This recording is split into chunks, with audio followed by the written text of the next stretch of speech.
আজকে বাংলার বৈষ্ণব পদাবলী এমন এক সাহিত্য যে বৈষ্ণব পদাবলী যদি তরিয়ে তরিয়ে আস্বাদন করা যায় সেখানেই সমস্ত ভজনের কথাগুলি লিখে দেওয়া আছে। দেখুন, আজকে যারা আমরা নিত্যানন্দের আনুগত্যে ভজন করার সুযোগ সৌভাগ্য আমাদের হয়েছে বা যারা পেয়েছি, গুরুদেব কৃপা করে আমাদের একটু অধিকার দিয়েছেন, আমাদের বাংলা তথা ভারতবর্ষ তথা সমগ্র পৃথিবী, বিশেষ করে এই কলিযুগের মানুষের ভজনের ধারাটাই হচ্ছে নিত্যানন্দের আনুগত্যে ভজন। সেটি বুঝিয়ে দিয়েছেন এই একটা লাইনের মধ্যেই পদকর্তা। বুঝে নিতে হবে যে প্রথম গৌরাঙ্গ মহাপ্রভু চিৎকার করছেন, কোন ভাব নিয়ে চিৎকার করছেন, কোন জায়গায় দাঁড়িয়ে তিনি চিৎকার করছেন, কোন অভিলাষে তিনি চিৎকার করছেন, সবার আগে বুঝবে কে? শ্রীপাদ নিত্যানন্দ। গৌরাঙ্গকে চেনার ক্ষমতা কার আছে? সারা জীবন গৌর গৌর করে মরে গেলেও আপনি গৌরাঙ্গ মহাপ্রভুকে চিনতে পারবেন না, এত সোজা না। গৌরাঙ্গ মহাপ্রভুকে চিনতে গেলে, গৌরাঙ্গ মহাপ্রভুকে জানতে গেলে আপনাকে সারা জীবন ওই নিয়ে পড়ে থাকতে হবে। একটা জন্মে আপনি কুল কিনারা পাবেন না। কি ক্ষমতা আছে আমাদের গৌরাঙ্গ মহাপ্রভুকে চেনার? কি যোগ্যতা আমাদের আছে গৌরাঙ্গ মহাপ্রভুকে চেনার? তাহলে চিনিয়ে দেবেন কে? চিনবো কেমন করে? মহাপ্রভুকে তো চিনতে হবে আমাদের। চিনিয়ে দেবেন শ্রীপাদ নিত্যানন্দ। তাহলে প্রথমেই আমাদের আগে নিত্যানন্দের চরণে শরণাপন্ন হতে হবে। খুঁজে দেখে নিতে হবে যে কার কাছে গেলে আমি নিত্যানন্দের চরণে আশ্রয় গ্রহণ করতে পারবো, আমি নিতাই আনুগত্যে ভজন করতে পারবো এবং শ্রীপাদ নিত্যানন্দের চরণে শরণাপন্ন হয়ে আমি গৌর গোবিন্দের কৃপা লাভ করতে পারবো। নিতাই গৌর হরি হরি বল। হ্যাঁ, এই কথাটি সুন্দরভাবে বলে দিয়েছেন ওই একটা লাইনে। হ্যাঁ, যেই না মহাপ্রভু চিৎকার করেছেন অমনি নিত্যানন্দ ছুটে এসেছেন ভাব বুঝে। পদকর্তা বললেন, তারাই তো বোঝে গো তারাই তো বোঝে গো আমার চৈতন্য লীলার তারাই তো আমার চৈতন্য লীলার ভাঙা, তারাই তো বোঝে গো।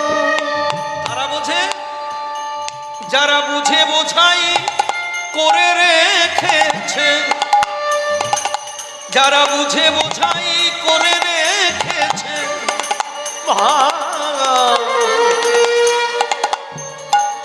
তারাই তো বোঝে গো। যারা বুঝে বোঝা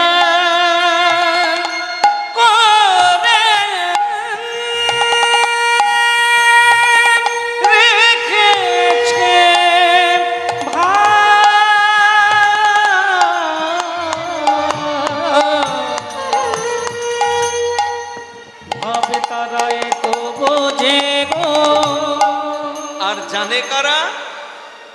বলে তারাই তো জানে গো। তারাই তো জানে গো। তারা জানে কৃপা করে যাদের জানায়েছে, পরম করুণাময় শ্রী গুরুদেব। আচ্ছা, কৃপাময় শ্রী গুরুদেব, ভক্তি দাতা শ্রী গুরুদেব, কৃপা করে যাদের জানায়েছে, কৃপা করে যাদের জানায়েছে তারাই তো জানে গো। তাহলে মহাপ্রভু চিৎকার করেছেন আর সেই চিৎকার শুনে ছুটে এলেন ভাবের ঠাকুর শ্রীপাদ নিত্যানন্দ।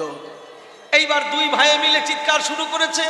ও সিংহার শব্দ করে চিৎকার করছে, ও মুখেই শ্যামলী ধবলী বলে চিৎকার করছে। এখন এই দুইজনের চিৎকার শুনে এবার সমস্ত ভক্তগণ একে একে আসতে শুরু করেছেন। কারা আসছেন? ওই দেখো কারা আসছেন। ও যে ধাইল পণ্ডিত গৌরী দাস যার নাম, রে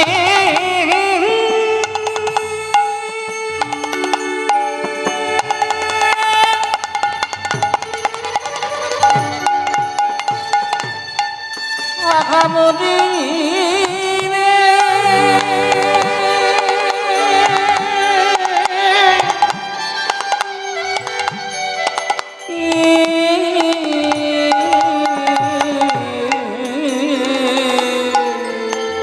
ওগো ধাইল পণ্ডিত ধাইল পণ্ডিত গৌরী দাস জান না ও ভাইয়া রে, ভাইয়া রে বলি, ভাইয়া রে বলি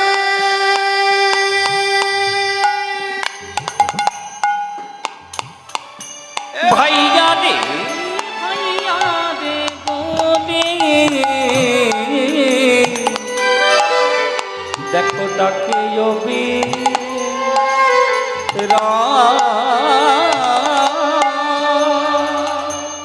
এইবার মহাপ্রভুর পার্শ্বদগণ একে একে আসতে শুরু করেছেন।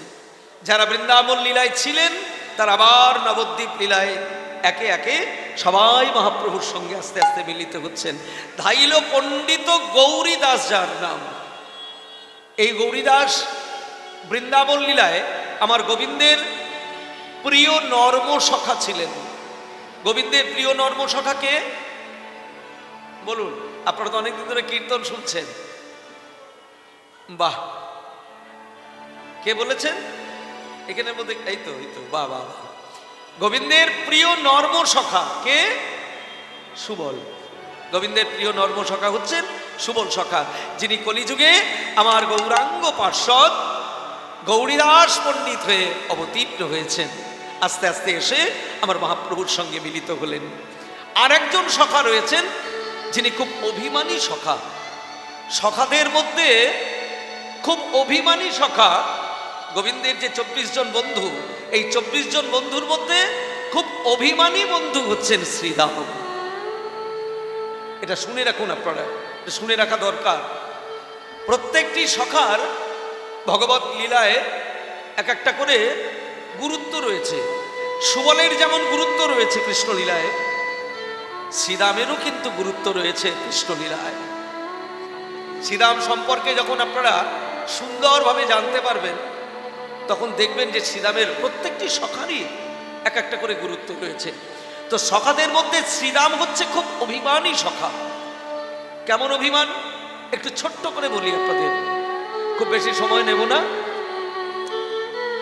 শ্রীদাম যখন গোবিন্দ বৃন্দাবন ত্যাগ করে মথুরা থেকে দ্বারকায় গেলেন, দ্বারকায় চলে গেলেন। এইবার দ্বারকায় যাওয়ার পরে যখন গোবিন্দ লীলা সম্বরণ করলেন, লীলা বিশ্রাম দিলেন, আর গোবিন্দ নেই, চলে গেছেন দ্বারকায়, চলে গেছেন গোলকধামে। হ্যাঁ, গোলকধামে চলে গেছেন গোবিন্দ সবাইকে সঙ্গে নিয়ে। কোনো কারণবশত, এটা শুনে রাখুন আপনারা, কোনো কারণবশত শ্রীদাম যেতে পারেনি।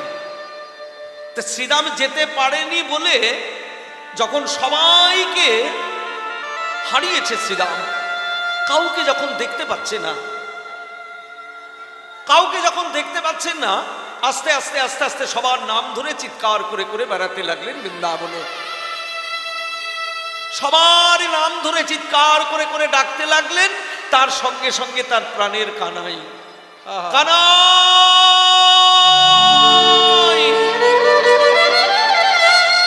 কানাই রে, কানাই, দেখা দে, দেখা দে, দেখা দে, দেখা দে,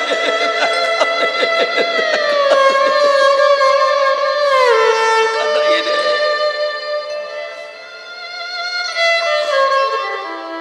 সবাইকে সঙ্গে নিলি, আমি তো তোর কোনো অপরাধ করিনি, আমি তো তোর কাছে কোনোদিন কিছু চাইনি, কোনোদিন কিছু চাইনি। এমনকি যখন খুব ক্ষুধা পেয়েছি তখনও তোর মুখের দিকে তাকিয়ে আমি ক্ষুধা তৃষ্ণার নিবৃত্তি করেছি। কিন্তু তুই সবাইকে সঙ্গে নিলি শ্রীরাম, সবাইকে সঙ্গে নিলি কানাই, আমাকে তুই সঙ্গে নিলি না কেন? আমি কি তোর কোনো অপরাধ করেছি তোর কাছে? কানাই কানাই বলে কেঁদে বেড়াচ্ছেন, ভারতবর্ষের কোণে কোণে খুঁজে বেড়াতে লাগলেন তার বন্ধু প্রাণ কানাইকে, খুঁজে বেড়াতে লাগলেন। কোথাও যখন পেলেন না, এবার বৃন্দাবনে এসে গোবর্ধনকে জিজ্ঞাসা করছে, গোবর্ধন তুই রয়েছিস, আমার কানাই কই? যমুনাকে জিজ্ঞাসা করছে, যমুনা তুই রয়েছিস, আমার কানাই কই? সবাই যখন নীরব, শ্রীরাম কি করলেন? না, আর আমি খুঁজবো না, এই অভিমান হয়ে গেল ভক্তমণ্ডলী মায়েরা, আর আমি খুঁজবো না, আর আমি কানাইয়ের কাছে যাব না, আর আমি কানাই কানাই বলে দৌড়ে বেড়াবো না, আর আমি কানাইকে খুঁজে বেড়াবো না, আর আমার দরকার নেই, আমি তো খুঁজেছি, অনেক খুঁজেছি ভারতবর্ষের কোণে কোণে, এতটা বছর ধরে আমি কানাই কানাই বলে খুঁজে বেরিয়েছি, কেঁদে বেরিয়েছি, অনিদ্রায় অনাহারে দিন কাটিয়েছি।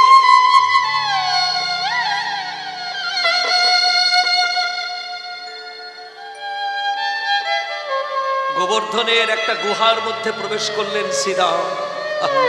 ভক্তমণ্ডলী মায়েরা, গোবর্ধনের একটা গুহার মধ্যে প্রবেশ করলেন শ্রীরাম। গুহার দরজাটা একটা পাথর দিয়ে বন্ধ করে দিয়ে কানাই কানাই বলে ডাকতে লাগলেন, কানাই কানাই বলে কাঁদতে লাগলেন, কানাই কানাই কানাই কানাই কানাই কানাই কানাই কানাই। আর আমি তোর কাছে যাব না, আর আমি তোর কাছে যাব না কানাই, আর আমি তোর কাছে যাব না কানাই। বুঝেছি তোর সবাইকে প্রয়োজন হয়েছে, কিন্তু আমাকে তোর প্রয়োজন নেই, ওই জন্যই তো তুই আমায় নিলি না। ভক্তমণ্ডলী মায়েরা, দাপর যুগ শেষ হয়ে গেছে, কলিযুগ শুরু হয়ে গেছে। একে একে সবাই শ্রীরাম নবদ্বীপের মাটিতে আবির্ভূত হচ্ছেন। সবার আগে আবির্ভূত হয়েছেন মহাবিষ্ণু অবতার অদ্বৈত আচার্য। শান্তিপুরের মাটিতে আবির্ভূত হয়েছেন অদ্বৈত আচার্য। তারপরে আবির্ভূত হয়েছেন শ্রীপাদ নিত্যানন্দ শঙ্কর্ষণ অবতার, হ্যাঁ, শ্রীপাদ নিত্যানন্দ। তারপরে আবির্ভূত হয়েছেন রাধা কৃষ্ণের মিলিত তনু আমার গৌরাঙ্গ সুন্দর। এইবার সবাই একে একে আবির্ভূত হচ্ছেন। মহাপ্রভু যখন সমস্ত ভক্তকে নিয়ে একত্রিত হলেন এই শ্রীরাম নবদ্বীপের মাটিতে, সবাই রয়েছে, সবাই রয়েছে, কিন্তু শ্রীরাম নেই। সবাই রয়েছে, শ্রীরাম নেই। নিত্যানন্দকে ডেকে বলছে, দাদা দেখো তো, সবাই রয়েছে কিন্তু শ্রীরাম কোথায়? শ্রীরাম তো নেই। দাদা যেমন করেই হোক শ্রীরামকে আনতে হবে। অন্তর্যামী তো বুঝতে পেরেছেন, যেমন করেই হোক শ্রীরামকে আনতে যেতে হবে। কোথায়?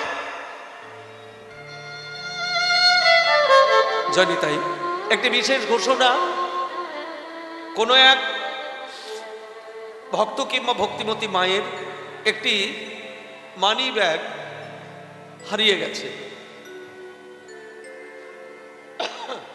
বাহ,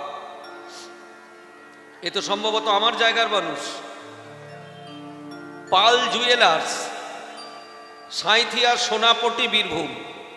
ব্যাগটির মধ্যে স্ট্যাম্প দেওয়া আছে, পাল জুয়েলার্স, সাঁইথিয়ার সোনাপটি, বীরভূম। ব্যাগের মধ্যে মনে হচ্ছে যেন কিছু পয়সা টয়সা রয়েছে। ব্যাগটি কারোর হারিয়ে গেছে, পাওয়া গেছে। যদি কারোর হারিয়ে গেছে বা যার হারিয়ে গেছে তিনি এখন বর্তমানে যতক্ষণ কীর্তন হবে আমরা থাকব, আমাদের কাছ থেকে আপনারা নিয়ে নেবেন, আর না হলে প্রভুদের কাছেই হোক কিংবা আরও যারা রয়েছেন তাদের কাছে জমা থাকবে, আপনারা খোঁজ করে নিয়ে নেবেন। জয় নিতাই। শ্রী গুরু প্রেমানন্দে। নিতাই গৌর হরি বল।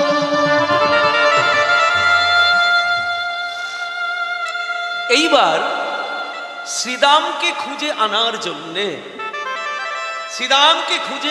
জন্যে শ্রীপাদ নিত্যানন্দ গেলেন শ্রীধাম বৃন্দাবনে।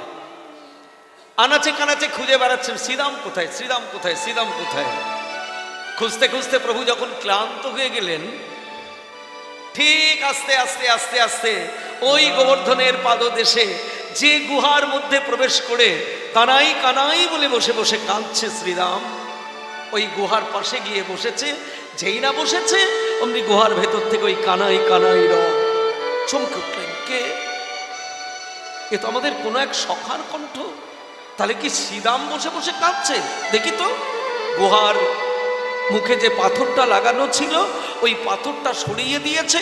ওই পাথরটা সরিয়ে দিয়ে দেখলো যে শ্রীরাম বসে বসে কানাই কানাই বলে কাঁদছে। কাঁদে লাগি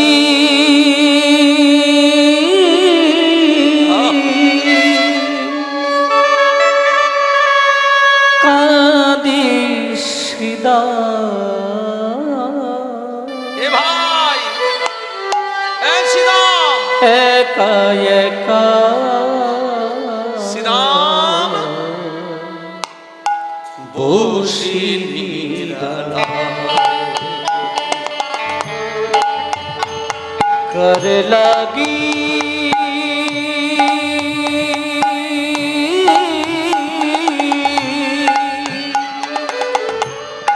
কাঁদি শ্রীদাম।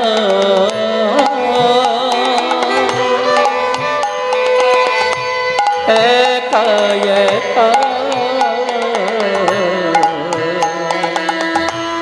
বসি নিরালায়।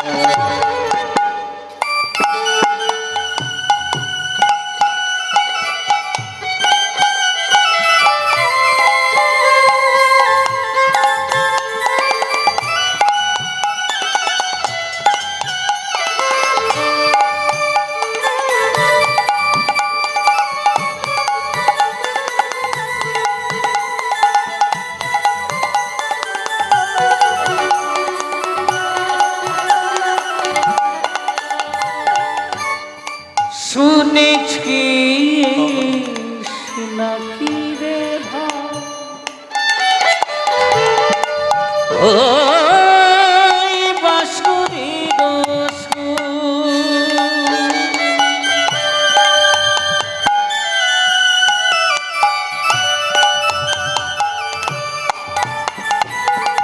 শুনেছি নাকি রে ভাই,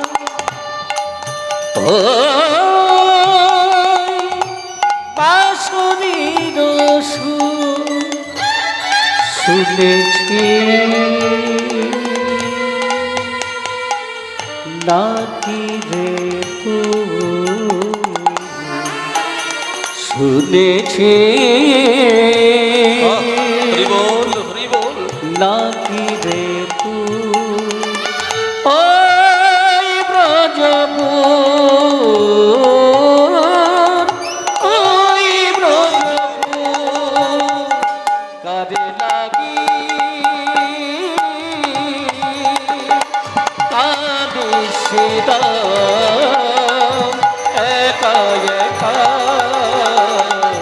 বসি নিরালায়, বসি নিরালায়, ওই বসে বসি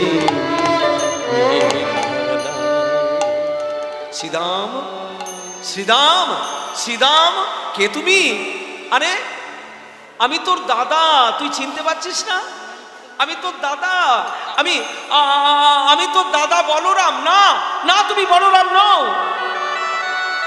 ভক্তমণ্ডলী মায়েরা, একটা কথা আপনারা জেনে রাখুন, সত্যযুগের মানুষেরই বলুন আর অবতারেরই বলুন, রূপ একরকম, রং একরকম। হ্যাঁ, সত্যযুগের অবতার বা মানুষের রূপ রং ত্রেতা যুগের মানুষের বা অবতারের রূপ রং, দাপর যুগের মানুষের বা অবতারের রূপ রং, কলিযুগের মানুষের বা অবতারের রূপ রং সব কিন্তু পৃথক পৃথক। সত্য যুগে একরকম, ত্রেতা যুগে একরকম, দাপর যুগে একরকম, কলিযুগে একরকম। হ্যাঁ, কলিযুগে একরকম। তো এবার সেই দাপর যুগের যে রূপ রং চেহারা তার একবারে আর্ধেক, তার একবারে আর্ধেক। এখন বুঝতে পারছি না, আরে আমি তো দাদা বলরাম না, তুমি দাদা বলরাম নও। আরে সত্যি বলছি শ্রীদাম, আমি হলাম দাদা বলরাম। আমি তোকে উদ্ধার করে নিয়ে যাওয়ার জন্য এসেছি। যুগ শেষ হয়েছে, অবতারের পরিবর্তন হয়েছে। তোর ভাই কানাই এখন আর কানাই নাই।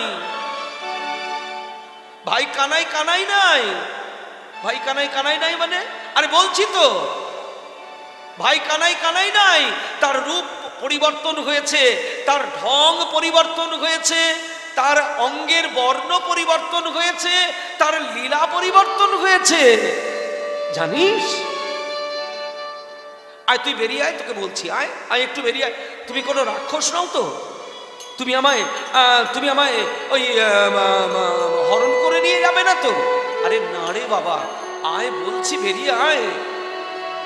এখন সেই তোর ভাই কানাই, তোর ভাই কানাই কি হয়েছে জানিস? কি হয়েছে? কি হয়েছে? এসেছে ব্রজের বাঁকা কালো সখা। শ্রীরাম আয় আয় দেখবি আয়, চলোই সোনার নদিয়া। এসেছে সবাই মিলে প্রেমানন্দে উলুধ্বনি ধ্বনি। এসেছে এসেছে ব্রজের বাঁকা কালো সখা, দেখবি আয়, চলো যায় নদিয়ায়। এসেছে ব্রজের বাঁকা কালো সখা, দেখবি আয়, চলো যায় নদিয়ায়।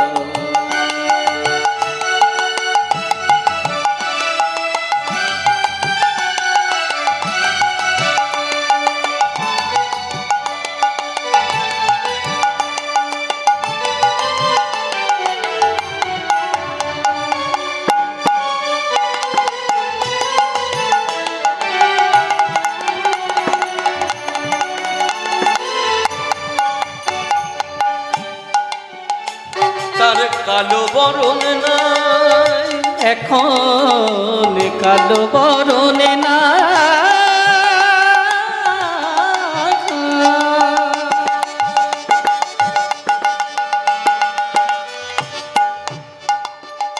ও তার একটু সামনে যারা দাঁড়িয়ে রয়েছেন একটু সামনে থেকে সরে যাবে।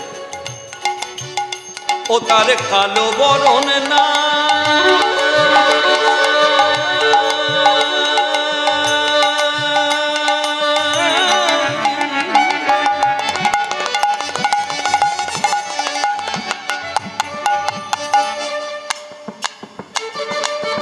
নাগরে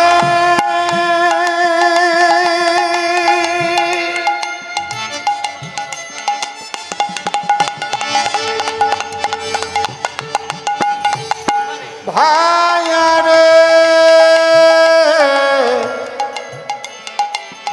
ওরে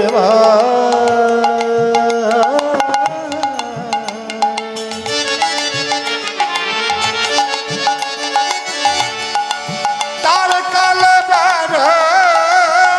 এখন না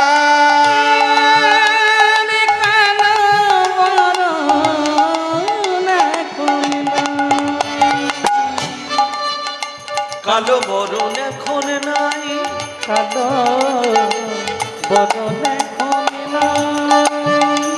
ওগো রাই অঙ্গে, রাই অঙ্গে সবাই বলে তাই। আমার তো ভাই, আমি তো সব জানি না, সবাই নাকি বলে যে রাধারানীও নাকি আমার ভাইয়ের সঙ্গে মিশে গিয়ে রাধারানীর রং পেয়েছে, রংটা রাধারানীর পেয়ে গেছে, ওই মিলেমিশে একাকার হয়ে নদিয়ায় গেছে। রাই অঙ্গে রাই অঙ্গে রাই অঙ্গে অঙ্গ রেখে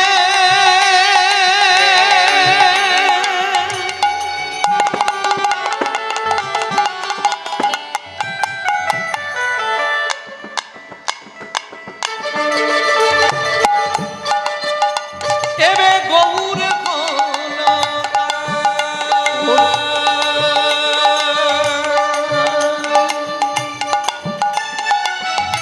ওই রাই অঙ্গে অঙ্গ দেখে এবে গৌরে ঘোলতা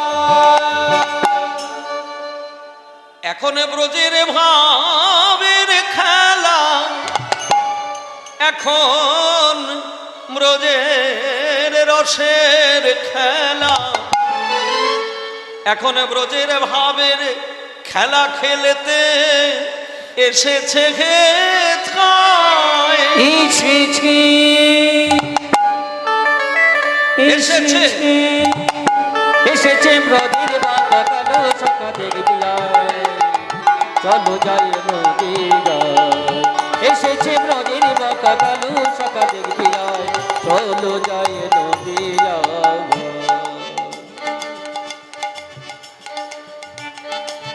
প্রেমেতে ঋণী হয়েছে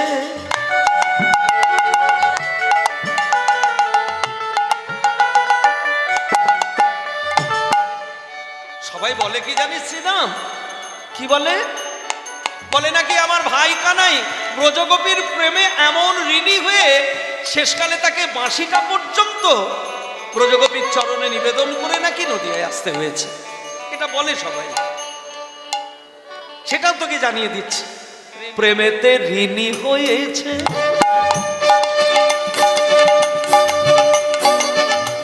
শ্রীরাম রে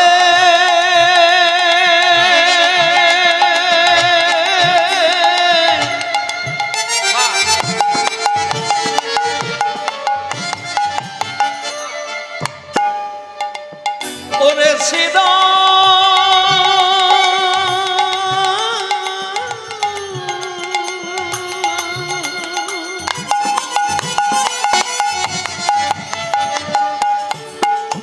প্রেমেতে প্রেমেতে ঋণী হয়েছে প্রেমেতে হয়েছে প্রেমেতে ঋণী হয়েছে। এখন হাতের বাঁশি কেড়ে নিয়ে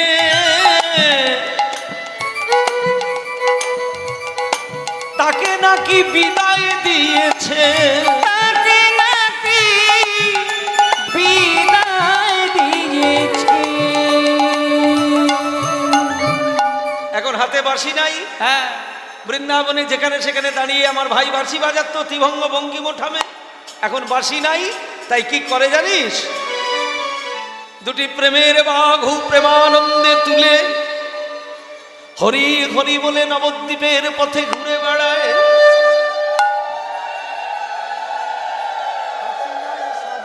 বদনে তাই গুণগান এসেছে হরি বল। এসেছে এসেছে ব্রজের বাঁকা কালো সখা দেখবি আয়, চলো যায় নদিয়া। এসেছে ব্রজের বাঁকা এসেছে ব্রজের বাঁকা কালো সখা দেখবি আয়, তোদের এই সোনার নদিয়া। এসেছে ব্রজের বাঁকা কালো সখা দেখবি আয়, চলো যায় নদিয়া। আয় আয় আয় সীতাম আয় আয়। এবার অনেক বুঝিয়ে সুঝিয়ে, মায়েরা ভালো করে শোনো, অনেক বুঝিয়ে সুঝিয়ে ওই গর্তের থেকে যখন শ্রীরাম বেরিয়ে এসেছে গুহার মধ্যে থেকে, তখন নিত্যানন্দ প্রভু দেখলো শ্রীরাম তো আমার থেকে অনেক বেশি লম্বা। আর সত্যিই তো তাই, কলিযুগের মানুষের যা লম্বা তার থেকে দাপর যুগের মানুষ অনেক বেশি লম্বা, তার ডবল লম্বা। হ্যাঁ, এখন যদি মনে করুন 3.5 হাত হয়, তখন ছিল 7 হাত। সর্বনাশ। হ্যাঁ, তাহলে লম্বাটা তো কমাতে হবে, নাহলে তো লোকে বুঝে নেবে। নিত্যানন্দ প্রভু মনে মনে ভাবলেন যে শ্রীরামের তো লম্বাটা কমাতে হবে, নাহলে তো লোকে বুঝে নেবে। এবার কি করলেন? নিত্যানন্দ প্রভু বললেন, শ্রীরাম দেখ, আমাদের তো কাঁধে চড়া আর কাঁধে কড়া খুব অভ্যেস ছিল বৃন্দাবনে। হরি বল, হরি বল।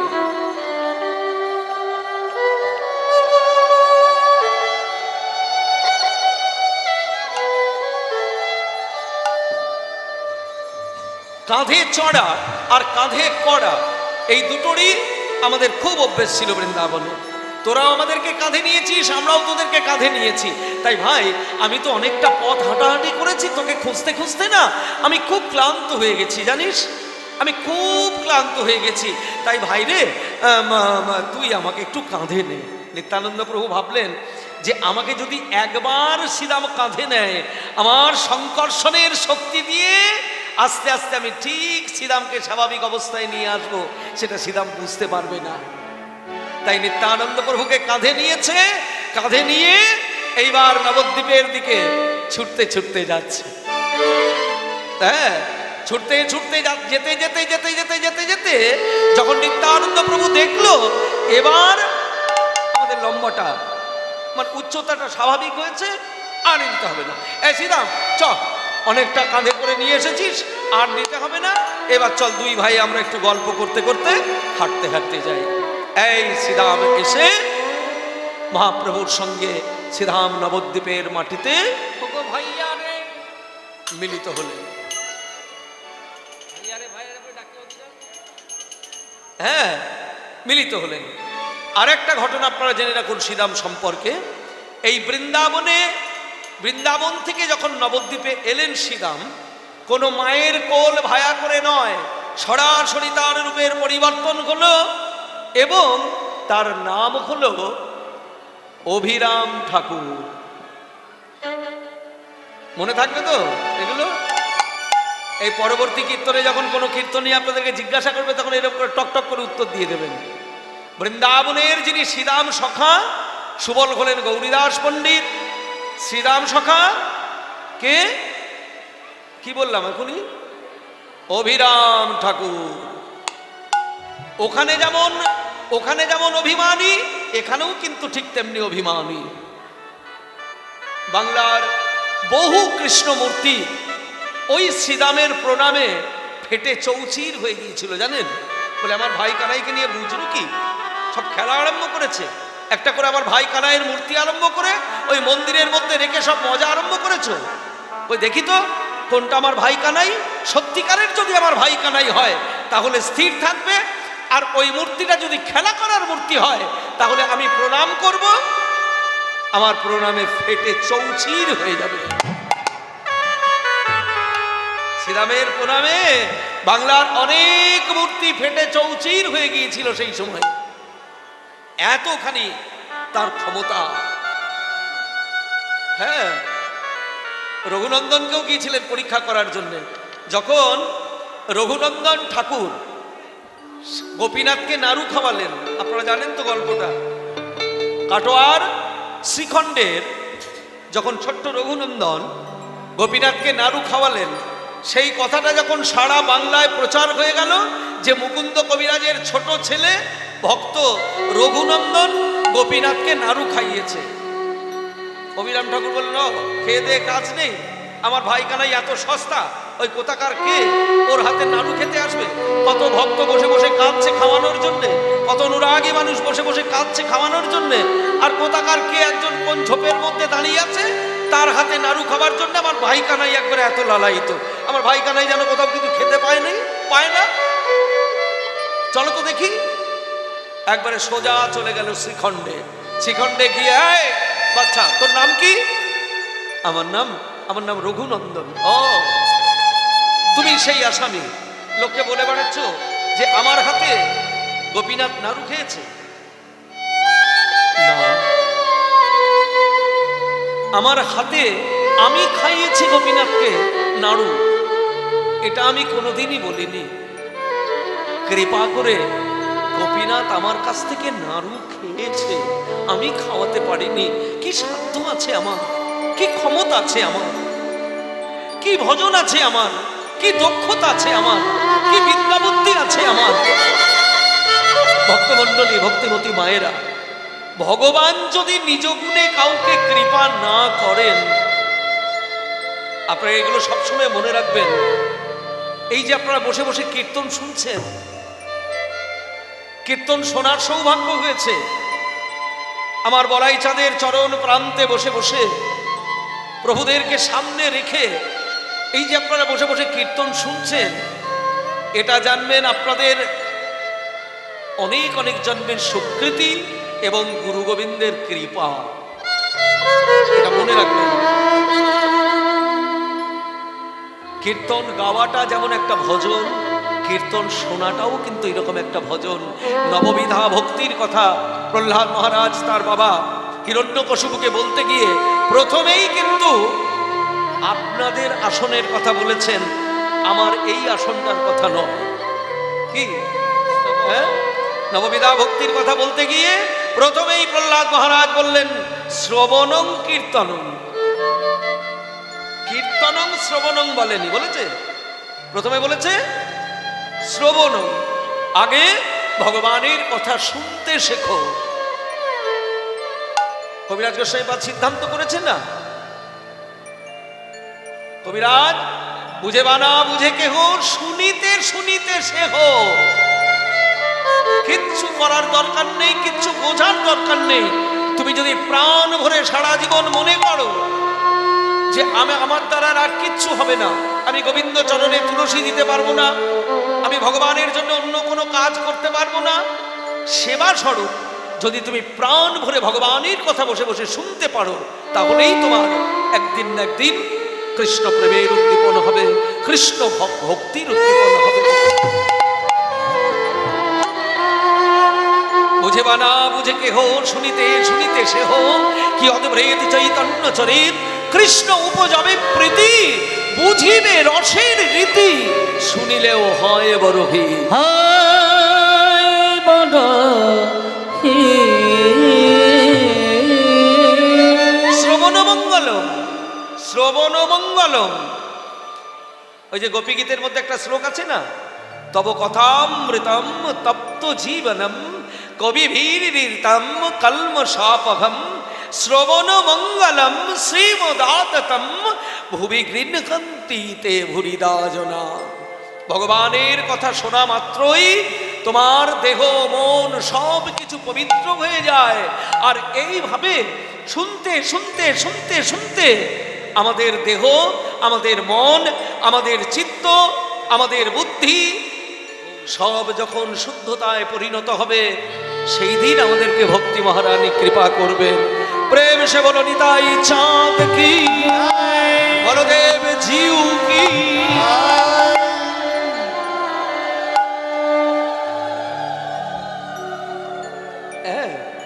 তাই এখন এই রঘুনন্দন ঠাকুরকে বললেন, ঠিক আছে আমি তোর কথা মেনে নেব, আমি তোর কথা বিশ্বাস করব, কিন্তু তুই এখানে দাঁড়া, আমি একটা কাজ করব। কি কাজ? আমি তোকে প্রণাম করব। তুমি আমাকে প্রণাম করবে? তুমি একজন অনুরাগী ভক্ত, তুমি একজন অনুরাগী ভক্ত হয়ে তুমি যদি আমাকে প্রণাম করো, তাহলে আমার অপরাধ হবে না? তাহলে আমার পাপ হবে না? বলে না, কিছু হবে না। তুই যদি সত্যি সত্যি আমার ভাই কানাইকে নাড়ু খাইয়েছিস, তাহলে তোর কিচ্ছু হবে না। তুই এখানে দাঁড়া, আমি তোকে প্রণাম করি। আমার প্রণামে যদি তুই স্থির থাকিস, তাহলে জানবো সত্যি সত্যি তুই আমার ভাই কানাইকে নাড়ু খাইয়েছিস। আর আমার প্রণামে তুই যদি মরে যাস, তোর দেহটা যদি ফেটে চৌচির হয়ে যায়, জানবো তুই মিথ্যা কথা বলে লোককে অপপ্রচার ছড়িয়ে বেড়াচ্ছিস, মিথ্যার অপপ্রচার ছড়িয়ে বেড়াচ্ছিস। এই বলে রঘুনন্দন ঠাকুর দাঁড়িয়েছেন, হাত জোর করে গোপীনাথকে স্মরণ করছে। গোপীনাথ, সবই তোমার লীলা মাধুর্য, সব তোমার লীলা মাধুর্য, সব তোমার লীলা মাধুর্য। তুমি নিজ গুণে কৃপা করে নাড়ু খেয়েছো, আমি তোমায় খাওয়াইনি। আবার আমায় একটা কঠিন পরীক্ষায় তুমি ফেলে দিয়েছো। যা ভালো হয় তাই তুমি করো, মারতে হলে তুমি মারো, রাখতে হলে তুমি রাখো। তুমি যে রাখার কর্তা, তুমি যে মারার কর্তা, তুমি যে বিশ্ব ব্রহ্মাণ্ডের সৃষ্টি স্থিতি লয় প্রলয়ের মালিক, ঈশ্বর পরম কৃষ্ণ কৃষ্ণ সচ্চিদানন্দ বিগ্রহ বিগ্রহ রাধি গোবিন্দ গোবিন্দ সর্বকারণ কারণ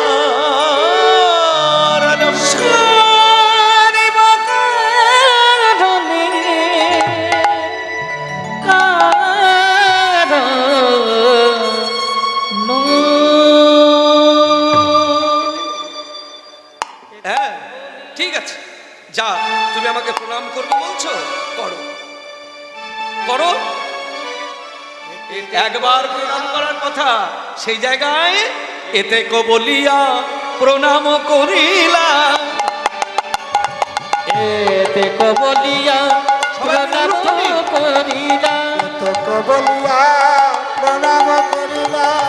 এতে কো বলিয়া প্রণাম করিলা। এতে কবলিয়া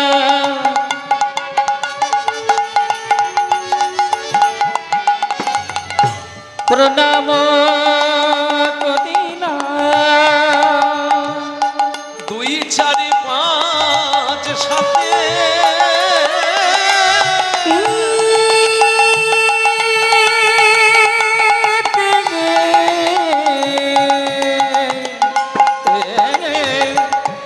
এতে কবলিয়া প্রণাম করিলা।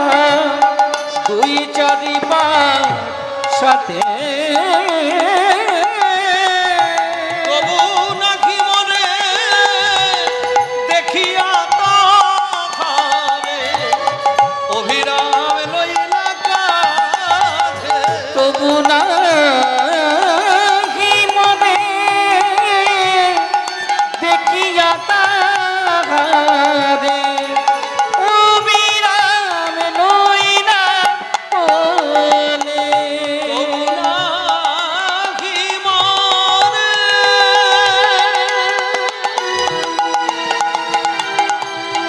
হরিবল।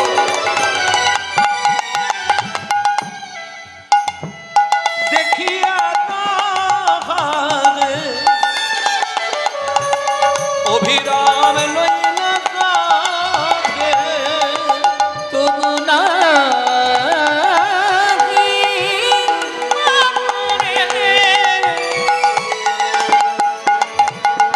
দেখিয়া তাহারে অবিরাম লইলা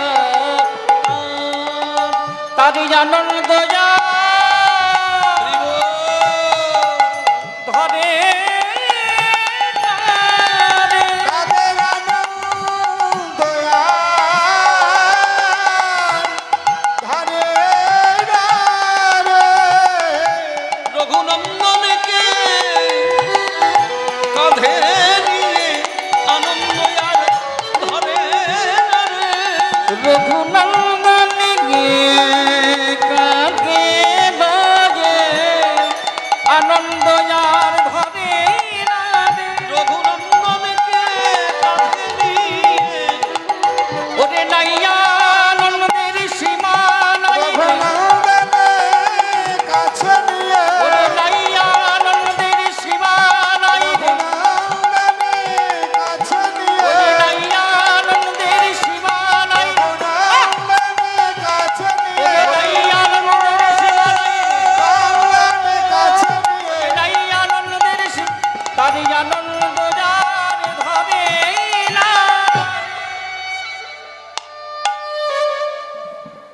এই হলো মোটামুটি শ্রীরামের জীবনী। এই হলো শ্রীরাম সখা, অভিমানী সখা।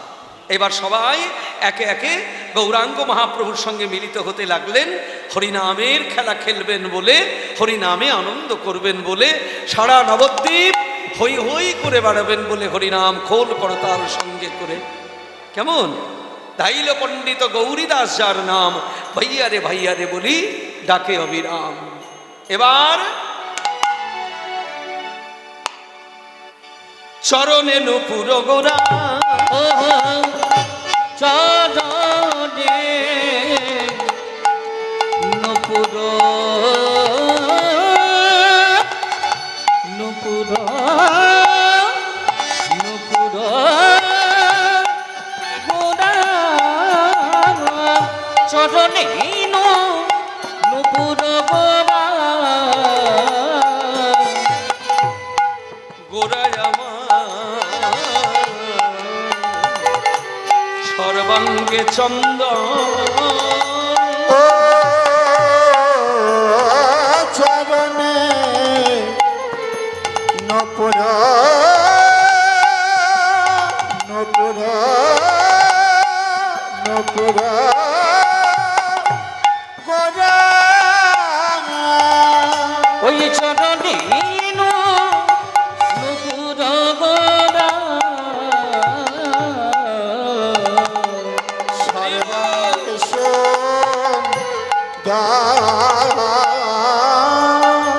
চরণে নুপুর গোরা, গোরার সর্বাঙ্গে চন্দন। চরণে নুপুর গোরা, সর্বাঙ্গে চন্দন। ও যে বংশীবা দনে কখে,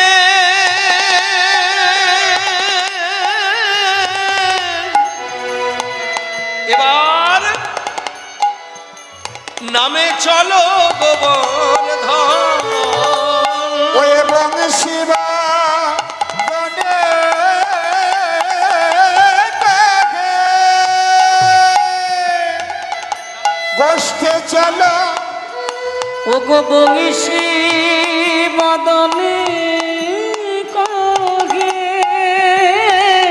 নামে চলো গোবর্ধন। ও যে বংশী বদনে বদনে কখে,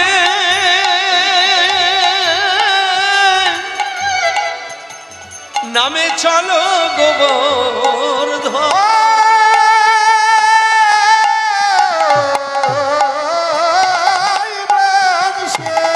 ওই বংশী বদনে কাকে নামে চলো গোবর্ধন। তুমি আর বিলম্ব করো না, আর বিলম্ব করো না, আর বিলম্ব করো না। বিলম্ব করো না, দেখো দেখো বেলা হলো, আর বিলম্ব করো না। দেখো দেখো বেলা হলো, আর বিলম্ব করো না, দেখো দেখো বেলা হলো, আর বিলম্ব করো না। দেখো দেখো বেলা হলো, আর বিলম্ব করো না। আমরা হরি নামের খেলা খেলবো, আর বিলম্ব করো না। হরি নামের খেলা খেলবো, আর বিলম্ব করো না। দেখো হরি নামের খেলা খেলবো, যার বিলম্ব করো না। আমরা হরি নামের খেলা খেলবো, আর বিলম্ব করো না। হরি নামের খেলা খেলবো, আর বিলম্ব আর বিলম্ব নয়। এবারে চলো যাই সবাই মিলে, হরি নামের খেলা ও যাবে,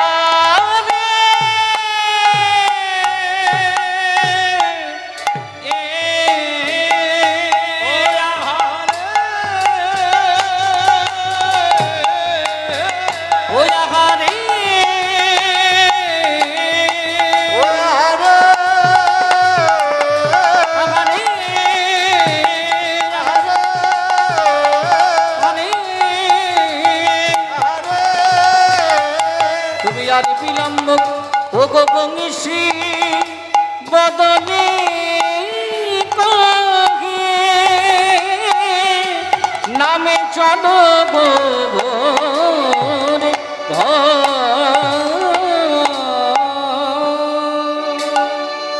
এতক্ষণ ধরে আমরা শ্রী গৌরাঙ্গ মহাপ্রভুর একটু মহিমার কথা, ভক্তের একটু মহিমার কথা, আমার নিত্যানন্দের একটু মহিমার কথা আস্বাদন করলাম। চলুন, যেহেতু মধ্যাহ্নকাল সেহেতু আমরা মহাপ্রভুকে একটু হরিনামের মধ্যে দর্শন করব, এটি আমাদের খুব ইচ্ছে। দেখি মহাপ্রভু কেমন করে হরিনাম প্রচার করছেন, কেমন করে হরিনাম গাইছেন শ্রীধাম নবদ্বীপের মাটিতে। ভক্ত সঙ্গে মহাপ্রভু প্রেমানন্দে হরিনাম সংকীর্তন করে বেড়াচ্ছেন।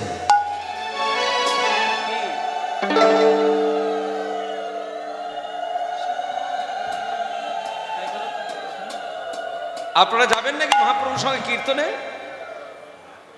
যাবেন নাকি এখন প্রসাদ পাবেন? কি করবেন ভেবে বলতে হবে, কিন্তু হয়তো ঘড়ির দিকে তাকান, তাহলেই বুঝতে পারবেন। হুজুকে বলে দিলে হবে না। শেষকালে খানিকটা যাওয়ার পরে, ও প্রভু এবার পেট চুই চুই করছে, এবার তুমি ছেড়ে দাও, হ্যাঁ, এইটা বললে হবে না। হ্যাঁ, মহাপ্রভু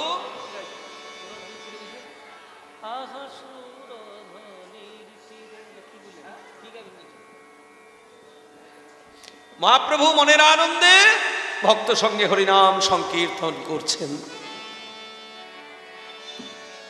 কেমন করে?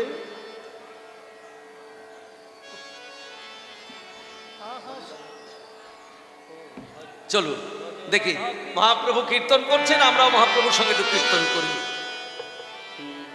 একেবারে ভজ রাধা কৃষ্ণ গোপাল কৃষ্ণ, কৃষ্ণ কৃষ্ণ বল মুখে মনরে। ভজ রাধা কৃষ্ণ, সবাই মিলে, ভজ রাধা কৃষ্ণ। সবাই মিলে আপনারা কীর্তন করবো বলেছেন, তাহলে কীর্তন করবো বলে হাত গুটিয়ে বসে থাকলে হবে? হ্যাঁ, কীর্তন করবেন আর হাত গুটিয়ে বসে থাকবেন বললে হবে? চলুন সবাই মিলে কীর্তন করুন, আমরাও গাইব, আপনারাও গাইবেন। দেখি হাতগুলো কেমন ওঠে।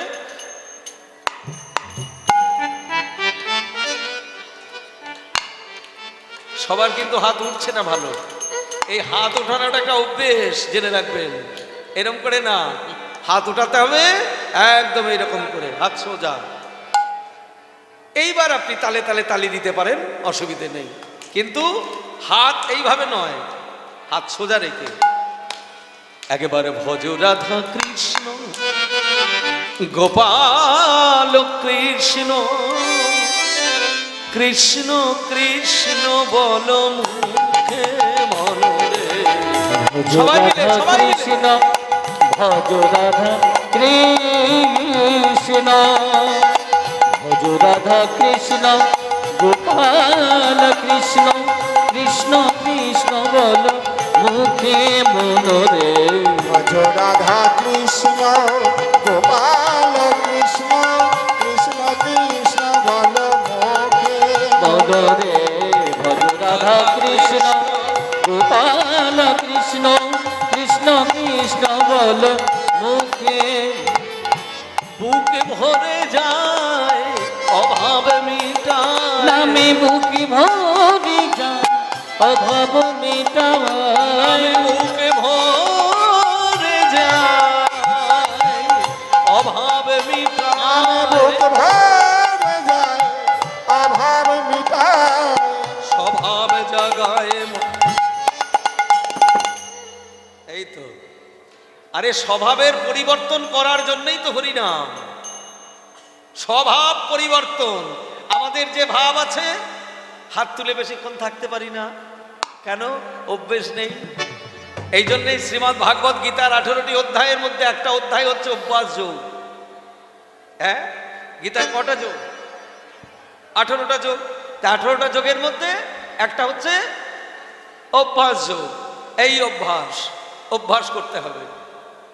অনেকেই দেখবেন 3 ঘন্টার কীর্তন বসে বসে শুনতে পারে না, একটু বসে শুনবে, এদিক ওদিক, একবার মোবাইল, একবার মানি ব্যাগ, এইসব করে, দেখেছি আমরা। কারণ আমাদের তো চোখ একবারে এদিক ওদিক ঘুরে বেড়ায়, কীর্তন যখন গাই তখন দেখি কে কি করছে, ঠিক চোখ পড়ে যাবে। এগুলো হচ্ছে অভ্যাস। হ্যাঁ, নামে বুকে ভরে যায় অভাব মিটা, নামে বুকি ভরে যায় অভাব মেটাবাই, ভরে যায় অভাব মেটা। নামে বুকে ভরে যায় অভাব মিটা, বুকে ভরে যায় অভাব মিটায়, স্বভাব জাগায় মহাসুখে। ভজ রাধা কৃষ্ণ গোপাল কৃষ্ণ, কৃষ্ণ কৃষ্ণ বল মুখে বলো রে। রাধা কৃষ্ণ গোপাল কৃষ্ণ, কৃষ্ণ কৃষ্ণ বল। ভজরে অন্ধ চরণার বৃন্দ, ভজ দিয়ন্ধ চরণার বিন্দ, ভজরে অন্ধ।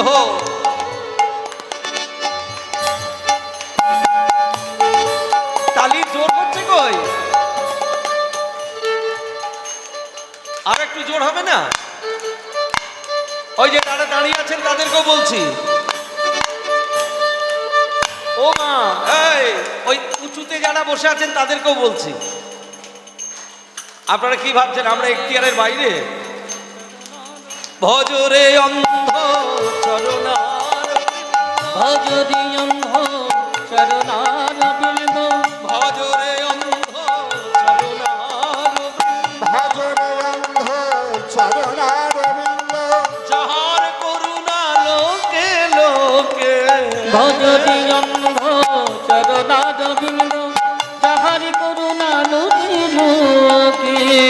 ভজ মূর্হমতি অগতির গতি, ভজ মূর্খমতি অগতির গতি, ভজ মূর্খমতি অগতির গতি। ভজনমতি ভগতির গতি, স্বভাব জাগায় মহাসুখে। এবার ভজ রাধা সবাই কৃষ্ণ, মিলে।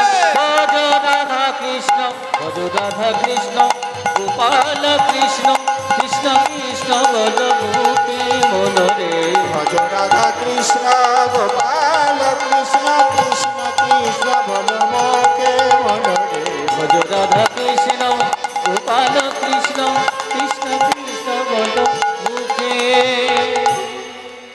মনের আনন্দে শ্রীমান মহাপ্রভু হরিনাম করে বেড়াচ্ছেন। এটা ভগবানের, এটা কলিযুগের ভগবানের খেলা। হ্যাঁ, বৃন্দাবনের ভগবানের যেমন খেলা, কলিযুগের ভগবানেরও তেমনি খেলা। বৃন্দাবনের ভগবানও খেলা খেলেছেন, কলিযুগের ভগবানও খেলা খেলছেন। বৃন্দাবনের ভগবান খেলা খেলেছেন, আপনারা দেখেছেন, অনেক ভাবে খেলা খেলেছেন, বিভিন্ন উপায় অবলম্বন করে তিনি খেলা খেলেছেন। আর ভগবানের যেটাই দেখেছেন বা যেটাই দেখছেন সেটাই খেলা। পরিষ্কার বলে দিয়েছেন শাস্ত্রকার, কৃষ্ণের যতেক খেলা সর্বোত্তম নরলীলা, নরবপু তাহার স্বরূপ, গোপ বেশ বেণুকর, নব কৈশোর নটবর, নরলীলার হয় অনুরূপ।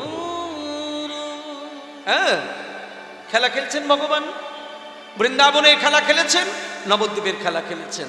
তবে খেলাগুলোর মধ্যে একটু পার্থক্য আছে। কেমন পার্থক্য? বৃন্দাবনের খেলা ছিল মাঠে দৌড়া দৌড়ি, বৃন্দাবনের খেলা ছিল মাঠে দৌড়াদৌড়ি, বৃন্দাবনের খেলা ছিল মাঠে দৌড়াদৌড়ি, বৃন্দাবনের খেলা ছিল মাঠে দৌড়াদৌড়ি, বৃন্দাবনের আহা বৃন্দাবনের বৃন্দাবনের বৃন্দাবনের বৃন্দাবনের বৃন্দাবনের বৃন্দাবনের খেলা ছিল মাঠে দৌড়া দৌড়ি, বৃন্দাবনের খেলা ছিল মাঠে দৌড়াদৌড়ি, আর নবদ্বীপের খেলা হলো ধুলায় গহনা করি। হরে নব দ্বীপে নিতাই গৌর হরি হরি খেলা বল। হলো ধুলাই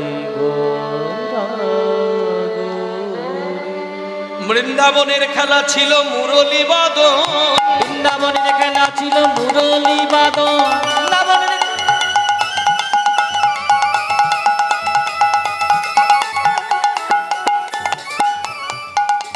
বৃন্দাবনের খেলা ছিল মুরলী বাদন, আর নবদ্বীপের খেলা হলো মৃদঙ্গ বাদন।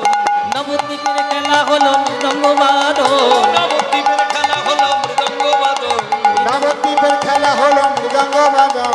বলি হারি যাই গো, বলে হারি যাই গো, বলি হারি যাই গো, বলে হারি যায় গো। ভগবানের খেলার আমরা বলি হারি যাই গো। ভগবানের খেলা আমরা বলে হারি যাই গো, আমরা যতই বলি ততই হারি, বলি হারি যাই গো। যতই বলি ততই হারি, ভগবানের খেলার আমরা যতই বলি ততই হারি, ভগবানের খেলা আমরা, যতই বলি ততই হারি, ভগবানের খেলা আমরা, যতই বলি ততই হারি, ভগবানের খেলা আমরা। যতই বলি বলে হারি যাই গো। নবদ্বীপের খেলা, বৃন্দাবনের খেলা দেখেছেন? বৃন্দাবনের খেলা মাঠে দৌড়া দৌড়ি, ছুটো ছুটি, গায়ে ধুলো মাখা, হ্যাঁ, ওই নানা রকমের লীলা মাধুর্য, এগুলো সবই কিন্তু ভগবানের খেলা। আর খেলার মধ্যেই জগৎকে তিনি শিক্ষা দিয়েছেন। এই জন্যেই ভগবান শ্রীকৃষ্ণকে বলা হয় লীলা পুরুষোত্তম। আস্তে মায়েরা, ভগবান শ্রীকৃষ্ণকে বলা হয় লীলা পুরুষোত্তম, কারণ তিনি বিভিন্ন লীলা বৃন্দাবনে প্রকাশ করে জগৎকে শিক্ষা দিয়েছেন। গিরি গোবর্ধন ধারণ, অগাসুর বধ, বকাসুর বধ, কালীয় দমন, বিভিন্ন লীলা বৃন্দাবনে প্রকাশ করে তিনি জগৎকে শিক্ষা দিয়েছেন। আপনারা জানেন তো, এই জন্যই গোবিন্দকে বলা হয় লীলা পুরুষোত্তম, আর রামচন্দ্রকে বলা হয় মর্যাদা পুরুষোত্তম। লীলা পুরুষোত্তম শ্রীকৃষ্ণ, আর মর্যাদা পুরুষোত্তম হচ্ছেন প্রভু শ্রীরামচন্দ্র, কারণ তিনি ক্ষত্রিয়ের মর্যাদা রক্ষা করেছেন। 14 বৎসর বনবাস কাল কাটিয়েছেন ক্ষত্রিয়ের মর্যাদা রক্ষা করার জন্যে, তার জন্যে তিনি হচ্ছেন মর্যাদা পুরুষোত্তম। তো বৃন্দাবনের খেলা কখনো কালীয় দমন, কখনো গিরি গোবর্ধন ধারণ, কখনো অগাসুর বধ, কখনো বকাসুর বধ, কখনো দৌড়া দৌড়ি, কখনো ছুটোছুটি, কখনো সখাদের উচ্ছিষ্ট খাওয়া। সখারা গোবিন্দের উচ্ছিষ্ট খাচ্ছে, আর গোবিন্দ সখাদের উচ্ছিষ্ট খাচ্ছে। সখারা খেতে খেতে গোবিন্দের বদনে তুলে দিচ্ছে, হ্যাঁ, সখারা খাচ্ছে আর গোবিন্দের বদনে তুলে দিচ্ছে।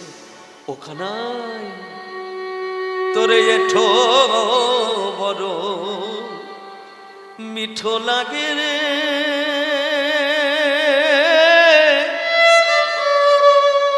ভাই রে কানা, ও তোরে এঠো বড় মিঠো লাগে রে,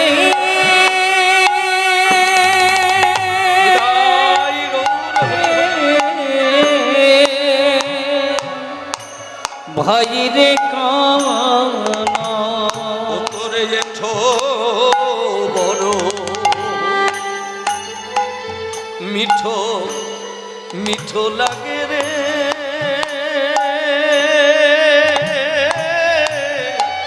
ভাই রে কানাই। ও তোর বড় মিঠো লাগে রে, ভাইরে কানা। আমরা খাইতে বড় সুখ পাই, তাইতে তোর এঠো খাই।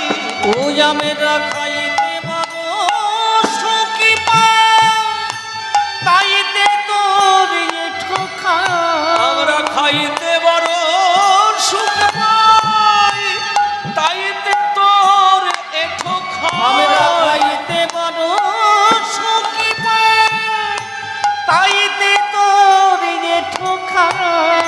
খেতে খেতে বেতে হইতে দিতে হলো ভাই রে, এঠো বড় মিঠো লাগে ভাই রে কানাই রে, তো বড় মিঠো লাগে ভাইরে কানাই রে, এঠো বড় মিঠো লাগে ভাই রে কানাই রে, তো বড় মিঠো লাগে ভাইরে কানাই রে।